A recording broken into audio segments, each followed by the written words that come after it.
నంద్యాల జిల్లా శ్రీశైలం జలాశయం 10వ నంబర్ గేట్ నుంచి భారీ లీకేజ్ ఏర్పడింది. గత నెలలో డ్యామ్ గేట్ల లీకేజ్ వద్ద జలాశయం అధికారులు రబ్బరు సీల్స్ మార్చారు. జలాశయం మరమ్మతులకు సుమారు 1,30,00,000 నిధులు కేటాయించింది ప్రభుత్వం. జలాశయం అధికారుల నిర్లక్ష్యం కారణంగానే 10వ నంబర్ గేట్ వద్ద భారీగా లీకేజ్ ఏర్పడిందని విమర్శలు వస్తున్నాయి. జలాశయం నీటి మట్టం పూర్తి స్థాయికి చేరుకోవడంతో ప్రమాదం పొంచి ఉందని సమీప గ్రామాల ప్రజలు ఆందోళన చెందుతున్నారు.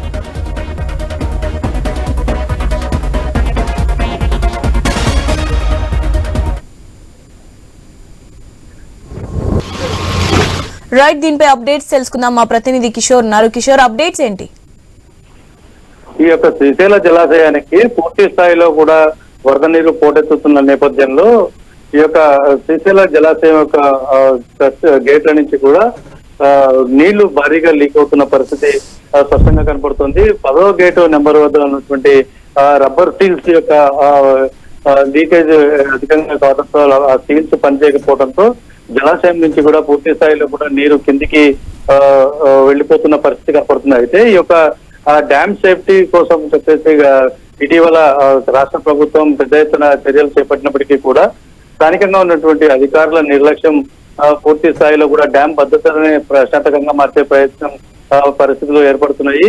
పూర్తి స్థాయిలో కూడా ఇటీవల రూపాయలతోటి ఒక గేట్ల మెయింటెనెన్స్ కు సంబంధించిన నిధులు మంజూరైనాయి. అయితే వాటిని కూడా పనులు చేపట్టిన అధికారులు ఎక్కడ కూడా పూర్తి స్థాయిలో నాణ్యతతో కూడిన పనులు చేయలేదన్న విమర్శలు మాత్రం పెద్ద ఎత్తున లేవనెత్తుతున్న పరిస్థితి కనపడుతోంది. మనం 10వ నెంబర్ గేట్ వద్ద నీరు లీక్ అవుతున్న దృశ్యాలను స్క్రీన్ మీద ప్రత్యక్షంగా చూడొచ్చు.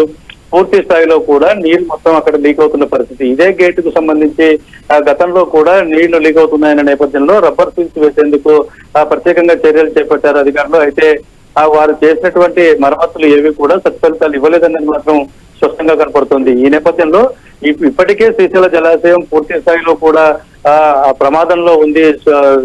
స్పంజ్ పూల్ వద్ద ఏర్పడినటువంటి పెద్ద గొయ్యి అత్యంత ప్రమాదకరంగా మారుతోందని చెప్పి ఇటు పురాణానికి వచ్చిన శాస్త్రవేత్తలు కానీ ఇతర టెక్నికల్ సిబ్బంది మొత్తం కూడా అక్కడ పరీక్షలు జరుపుతున్న నేపథ్యంలో ఈ యొక్క వరద నీరు ఉధృతి పెరగటం, డ్యాము నిండుగా పూర్తి స్థాయికి చేరుకోవడంతో ఒకసారిగా కూడా ఇప్పుడు గేట్లు ఎత్తిన పరిస్థితి వస్తే కూడా స్పంజ్ పూల్ మరింత లోతుగా ఏర్పడి డ్యామ్ భద్రత ఒకవైపు ప్రశాంతంగా మారుతుంది అని చెప్పి చెప్తున్న పరిస్థితులు ఉన్న నేపథ్యంలో ఈ యొక్క డ్యామ్ లో పూర్తి స్థాయి నీటి మట్టం 885 అడుగులకు చేరుకుంటే అక్కడి నుంచి నీళ్ళని విడుదల చేయాల్సి ఉంది. అయితే ఆ ఒత్తిడి తట్టుకునేందుకు ఈ యొక్క క్రస్ట్ గేట్ల యొక్క రబ్బర్ సీల్స్ ఇతర మెయింటెనెన్స్ అంతా కూడా పకడ్బందీగా అధికారులు చేయాల్సి ఉంటుంది.